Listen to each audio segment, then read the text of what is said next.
But like any great coach, he also suffered through a few tough losses along the way as well.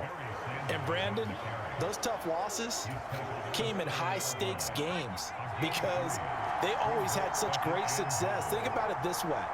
6 times in his 10 years, the Raiders were knocked out near the AFL championship game or the AFC championship game.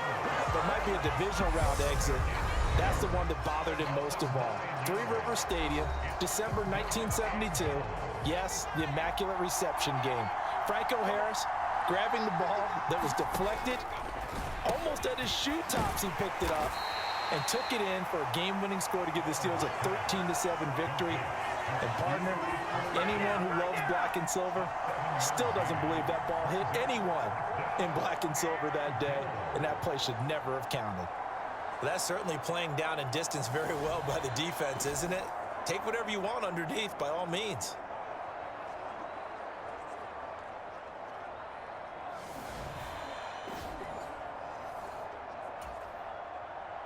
Now Morton Anderson for the field goal try. From the left hash, should be a fairly easy one here.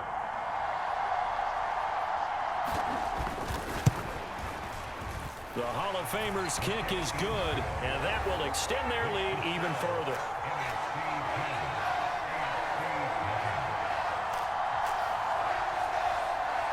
So that one on target, and it adds to this first half lead.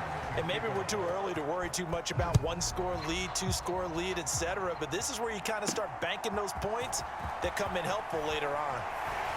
And he'll get it up just past the 20 as these guys will go to work at the 21-yard line. The AFC making their way out, and it's one of Coach's favorites, another local guy, Tom Brady, who will be at the controls. And boy, Coach always admired the way number 12 could run an offense, and especially his ability to stay calm under pressure.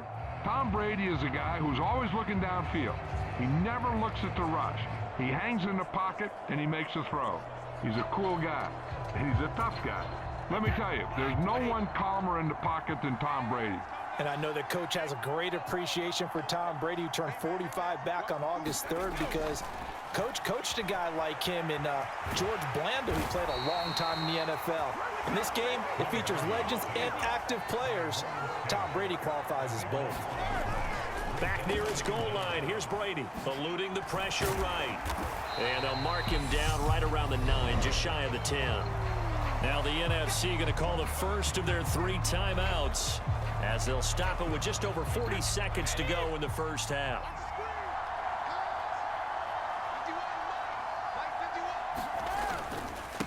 Here's Allen.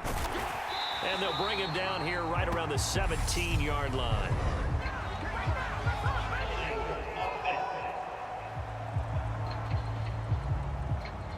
So instead of giving them another 3rd down, they'll decline it, brings up 4. Now that's smart football right there. You don't even have to really spend a lot of time considering it. Just know that you're probably going to get the ball back. Good job declining that penalty. Brady going to go on 4th down. He's going to air one out. And it's incomplete. They cannot convert, and they turn it over. A surprising move to go for it. Predictably, at least somewhat predictably, it doesn't pay off. And boy, possession here turns over with the football already being in the red zone. Here's Favre to throw. And he's going to go down. Back at the 27-yard line, he's sacked. Now the NFC going to take a timeout, their second, as the clock will stop with just under 30 seconds to go in the first half. From the gun, it's Favre. Buying time to his left. Oh, the pressure too great, and he goes down once more. Javon Curse in there to drop him, and sacks on 1st and 2nd downs. Now leads to a 3rd and long. So we're at halftime of the John Madden Legacy game, and now we present a special tribute to the man of the hour, narrated by the Raiders' own Trey Mosley. We now proceed to the start of the second half. The AFC going to get the football first here as we are back underway from Oakland in the John Madden Legacy game. Here comes Hall. He's going to bring it out. And the decision to come out of the end zone is going to cost him 5 yards as he's taken down right at the 20. The AFC offense heading back out. You know, Charles, Coach really loved to utilize his tight ends in the passing game.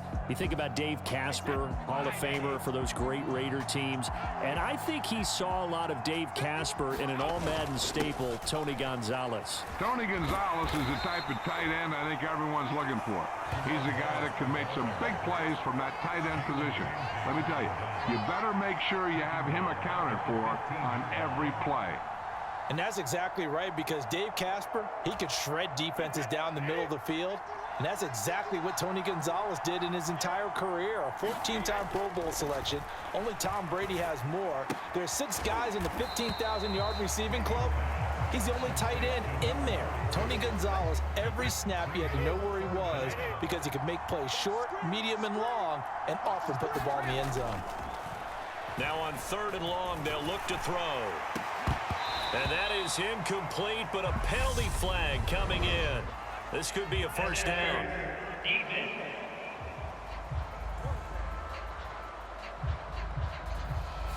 So a costly penalty yardage-wise as that'll move the football down to the spot of the foul. And what the officials are looking for in these situations, whether you're playing the man or the ball. And if you're playing the man, you get a lot less leeway in terms of what's going to happen at the end of the play. But if you're looking for the football, it's less likely to draw the flag. So now, Charles, to pick up the story we've been telling, John Madden at 42. He just completed a 10-year stint as the coach of the Raiders. He wants to step away a bit from the grind of coaching, but he doesn't want to step away from the game of football. So he ends up signing on with CBS in 1979 to try his hand at broadcasting. And much like his coaching career, he was pretty much an instant success. Partner, he really connected with the people right from the start, and people may not remember, he wasn't even on the #1 team in the beginning. He worked his way up. But the same things that made him a great coach made him a great broadcaster. And they're going to try this again. It's another fake. And this is incomplete. A huge gamble, and it does not pay off. They fake the punt. It doesn't work out. And the NFC is going to get the football back in excellent field position. On 1st and 10, it's Sanders. And he can only manage to get a couple. 2nd and 8 coming up. The last run got a couple. Here's 2nd and 8.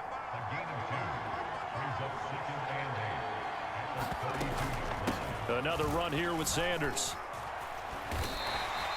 4 yards on the pickup there as it'll leave him with a 3rd and about 4 more for a first. In search of 4 yards here to pick up the first down. Favre. Complete to the tight end Kittle over the middle of the field. And he's brought down here just outside of the 20. So for Coach Madden, Charles, by 1981, his broadcasting career is really taking off. He's elevated to the network's #1 booth that calls all the big matchups. And he gets the plum assignment of calling Super Bowl 16, 49ers and Bengals, and he's teamed up with Pat Summerall. And that pairing ultimately would go on to be one of the most influential in sports broadcasting history. Influential not just in us listening to them. Remember, they went on and called 8 Super Bowls together. But how they put together kind of the template that all of us broadcasters follow now. Sitting down with the head coaches and the quarterbacks and the stars of each team before a ball game to get extra information. And the way that those two paired together, Pat Summerall, short, concise, to the point, and turned it over to Coach Madden to fill in all the big details. On 2nd down, Favre. This is caught. And they corral him just a couple yards shy of the end zone. That his first catch so far. They've held him under wraps, but he's got a first down there. So through 3 quarters of the John Madden legacy game, it's the NFC stars and young Coach Madden on top. And we'll be back to the Coliseum after this.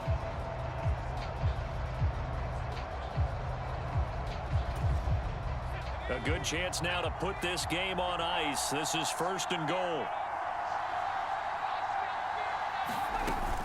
Sanders will score. It's an NFC touchdown. An important score there, CD, and now an important extra point because it would make it a 3-score game. Love the math there, and at this point in the fourth quarter, look, we all need next-gen stats, right? We all use them, but we don't need them here, do we? Because that means it's almost a certain victory. Extra point by Anderson, up and good. And that makes our score 17-0. Following the touchdown, here's Anderson to kick it away. This will be fielded inside the 5. And he will make it back to the 15, and that's it. Good coverage there by the kick team. The AFC offense set to take their next drive. Well, it's been a struggle so far for this offense, Charles. It's not only that they haven't been able to put the points up, but really stringing yards together has been a real issue. And that's caught inside the 35. And they're going to work this down to about the 32-yard line.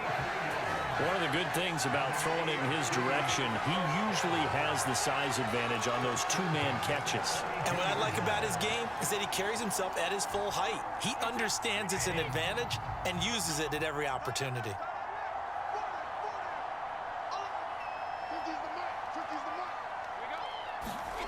On first down, Brady. Dancing to his left. And he'll be hit as he releases it, and that'll fall incomplete. As you mentioned, CD, talking about John Madden, the broadcaster, he called 8 Super Bowls with Pat Summerall, 3 more with Al Michaels later in his career. He spent nearly 3 decades in the booth all told. And not only was he beloved for his mannerisms, we know that, but he was an innovator as well.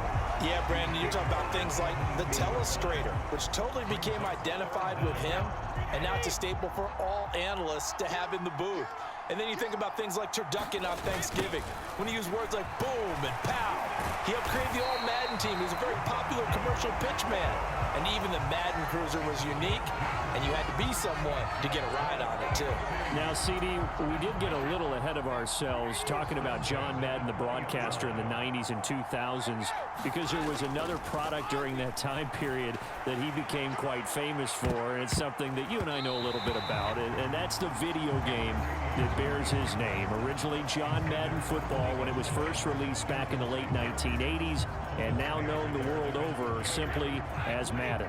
And Coach saw this originally as a way to teach the game of football. The early designs were for a 7-on-7 game, but he said no chance. He would not sign off on it. He wanted to be as realistic as possible. He told him, call me when it's 11-on-11. And he got his wish. Yeah, after that debut, Madden the video game continued to pick up steam through the 90s in a big way. And John himself, many will remember, was a commentator for the series for many years. And now here we are in the 2020s, and this game has sold somewhere in the neighborhood of 150 million copies. Now he's smart enough to avoid the taunting rule, but I'll guarantee he quietly has told them, you might want to stop coming after me downfield because I just broke up another pass and took away a big shot that you were trying to succeed with. And this is going to come up well short as they stop him on 4th down. They had to go for it with such little time remaining, and as a result, possession switches hands. The offense for the NFC ready to get their next drive started. And a few kneel downs should just about do it. Now, defensively, they do have all 3 timeouts, but very little reason to use them at this point. So, CD, you look at the accumulation of John Madden's achievements in the world of football, the coaching success, the Super Bowl title, the incredible career as a broadcaster with 12 Emmy Awards, Madden the video game. It was very fitting back in 2006 that John Madden got the call to be enshrined into the Pro Football Hall of Fame. A more deserving person you will not find. He gave an incredible speech on that day, Brandon. So many of his former Raider players were in attendance. He talked about how he envisioned that when the last person turns off the lights in the hall every night, that the bus talk football amongst themselves. And what a discussion that might be. Yeah, he finished his speech by saying, today feels like the second time in my life that I'm being carried off on the shoulders of others. Yet instead of off the field, it's into the Hall of Fame. This has been the sweetest ride of them all. And the NFC punt team out there now. Always a good sign when your first punt comes in the 4th quarter.